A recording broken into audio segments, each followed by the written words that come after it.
डिब्बा खोला, दो दो लड्डू दे दिए। ये ऐसी गड़बड़ी नहीं। वहां हमें प्रेम दिखाना चाहिए। अपने बालकों को तो हम देते ही देते हैं, प्रेम करते ही करते हैं, लेकिन अपनापन प्रेम तब होगा जब हम देने की भावना सोचें। आप बताइए, नदियां देती हैं तो मीठी हैं, समुद्र लेता है इसलिए खारा है या नहीं? लाखों नदियां मीठी जाकर उसमें मिल जाती तो भी खारा का खारा ही है।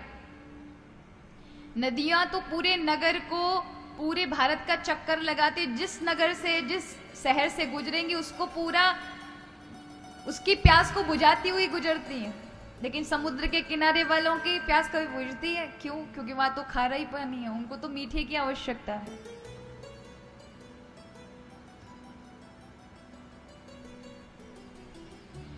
इसलिए देने की भावना ही आपको बड़ा बनाती है। तो शरणागति का पहला लक्षण है अनुकूलता।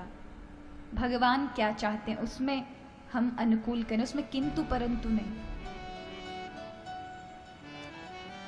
अनुकूलस्य संकल्प, दूसरी है प्रतिकूलता वर्जना। प्रतिकूलता, अगर भगवान जिसमें राजी नहीं है वो काम नहीं करना। अब चोरी करने में भगवान राजी है? बिल्कुल नहीं है। पाप करने में भगवान राजी है? बिल्कुल नहीं है। तो ऐसे काम ना करना जो प्रभु ने त्याज्य बताए हैं। अब आप बताएं, हम कभी सुख में भगवान को धन्यवाद नहीं देते, लेकिन दुख में भगवान पर जरूर थोपते हैं। थोपते हैं कि नहीं थोपते हैं? ये प्रभु ने ऐसा दुख दे दिया मुझे, ऐसा कष्ट दे दिया मुझे, ये नहीं दिया मुझे, वो नहीं दिया। कभी सुख के लिए कहा कि मुझे अब तक सिर दर्द नहीं हुआ, भगवान ने 35 साल तक सिर दर्द क्यों नहीं दिया? नहीं बोलते। कि आज जो भगवान ने मुझे ये संपत्ति दी है ये क्यों दे दी, क्या मैं इसका अधिकारी था? कभी नहीं बोलते, कभी धन्यवाद नहीं दिया।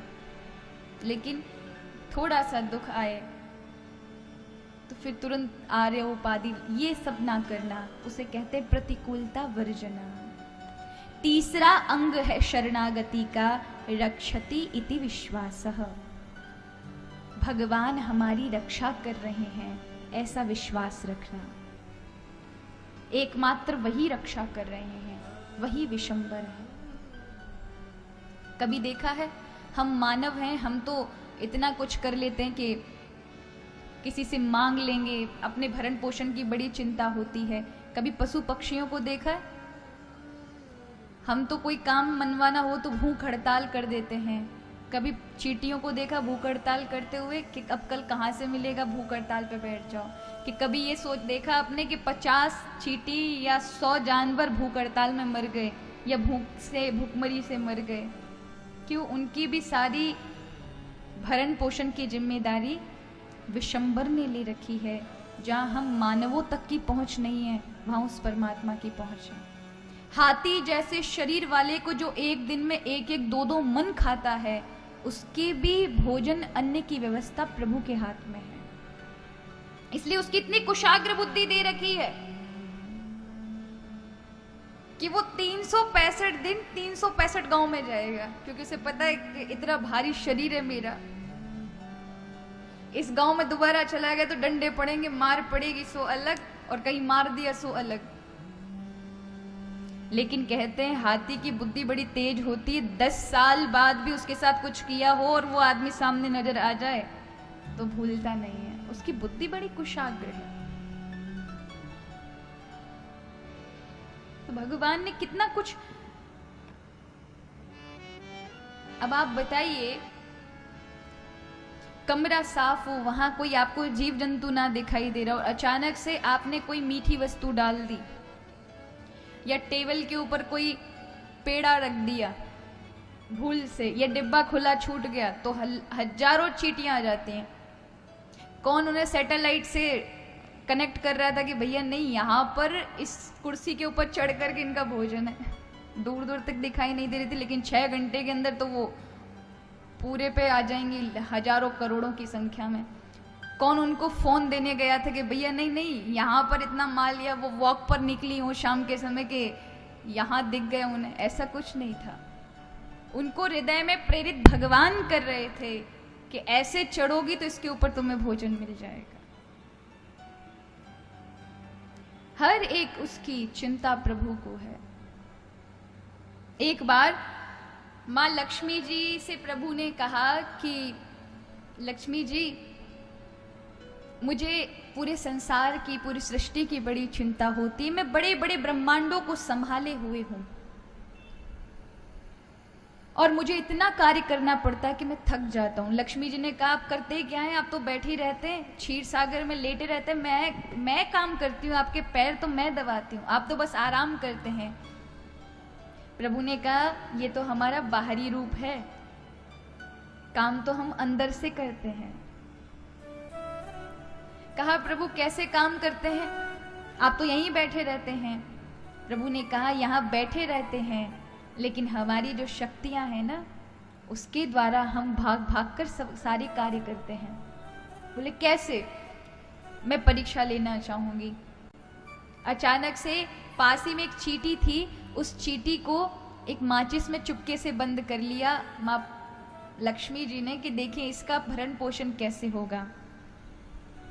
3 दिन बाद जब उसे खोला ना, तो क्या देखा, उस चींटी के पास, वो चींटी तो जिंदा है, मरी नहीं वो, वहां छोटा सा चावल का दाना पड़ा था। कहां से आया? जिस समय माचिस को बंद कर रही थी, उनकी सिर से टपक करके वो कुमकुम के बीच से वो चावल का दाना उस माचिस में चला गया था। यानी विशंभर को हर एक चीज, उस परमात्मा को भोजन हर एक जीव को पहुंचाना है। अब आप देखिए, अभी साइंटिस्टों ने धरती के अंदर खुदाई की कि कितनी अंदर तक है, तो अभी तक 14 किलोमीटर तक वो गए, तो वहां ऐसे ऐसे गर्म कीड़े देखे, क्योंकि तापमान बहुत अंदर गर्म था, तो ऐसे ऐसे कीड़े देखे जो वहां पर भी जी रहे थे। अब ऐसे अंदर उसमें कौन उनको दे रहा था? वहां पर भी प्रभु उनके पेट भर रहे हैं। ऐसे ऐसे टापू हैं जहां मनुष्य नहीं जा सकते, वहां भी जीव जंतुओं को, वहां भी ऐसे ऐसे मानव रहते जिनका भरण पोषण प्रभु कर रहे हैं। इन पेड़ों को कौन देने जाता है? आप पानी देने जाते हैं? नहीं, उनका भी भरण पोषण हो रहा है। रक्षति इति विश्वासः, बस विश्वास करें कि वो मेरी रक्षा कर रहे हैं। जिन्होंने मुझे बनाया है तो मेरे लिए कुछ ना कुछ तो उन्होंने रचा ही होगा। प्रभु ये सब आप ही कर रहे हैं, आप ही मेरी रक्षा कर रहे हैं। कहते हैं ऐसा विश्वास होता है तो उसके जीवन के कार्यों को प्रभु सत्कर्म में परिवर्तित कर देते हैं, उसकी बुद्धि के विवेक को बढ़ा देते हैं, क्योंकि ये मेरे पर आश्रित है। बुद्धिमानों की बुद्धि को प्रभु नहीं चलाते, किनको चलाते हैं? जो भगवान पर आश्रित हो जाते हैं। प्रभु बुद्धि तो है, कार्य भी कर रहे हैं। ऐसा नहीं कहा प्रभु ने कहीं भी कि मेरा भजन लेकर के, मेरा भजन करके कर्म छोड़ देना। कर्म तो आपको करने ही पड़ेंगे। कभी कभी लोग ऐसा समझ लेते हैं कि बस भगवान पर आश्रित होना माने कुछ करना धरना नहीं, बस भजन माला लेकर बैठ जाओ।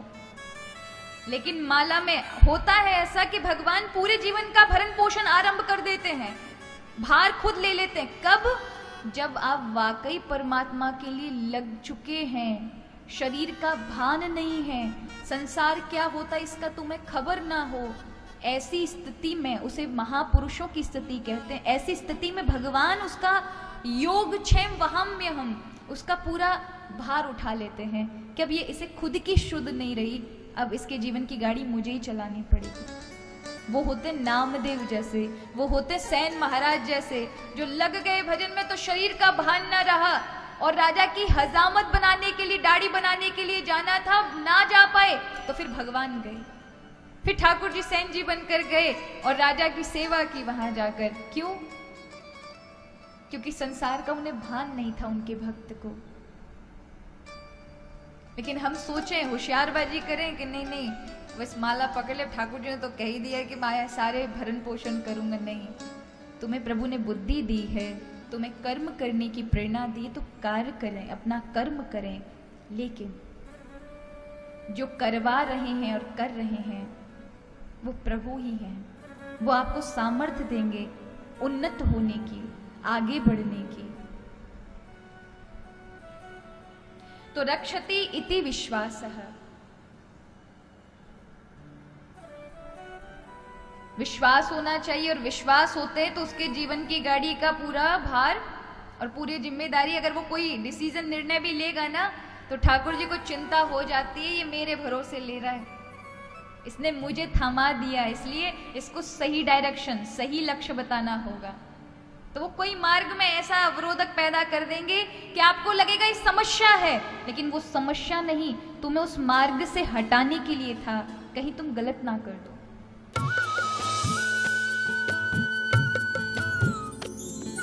सर्वधर्म संगम, धर्म के सच्चे प्रहरी।